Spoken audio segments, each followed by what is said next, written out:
Mastering everyday English. Trim for a tidy look, explained. Hello everyone, and welcome back to our channel. Today, we're diving into a fascinating phrase that you might come across in daily conversations, fashion, or grooming contexts. Trim for a tidy look. This phrase is a perfect example of how English often combines simple words to convey a more specific or nuanced idea. Let's break it down together, ensuring you can use it confidently in your own conversations. First off, let's explore the word trim. To trim means to cut off something unnecessary or unwanted, making something neater or more even. It can refer to cutting hair, nails, or even the excess fat off meat. In our phrase, trim is used as a verb suggesting an action to achieve a certain result. Now, let's look at the concept of a tidy look.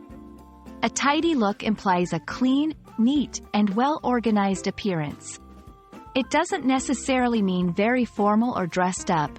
Instead, it's about looking put together and presentable in a casual or everyday setting. When we combine tidy with look, we're focusing on the visual impression someone or something gives off. When we say trim for a tidy look, we're advising someone to cut off the excess or untidy parts of something, like hair, clothing, or even a garden bush, to achieve a clean and neat appearance. This phrase is often used in grooming or fashion advice but can be applied to various aspects of life and work where tidiness and neatness are desired.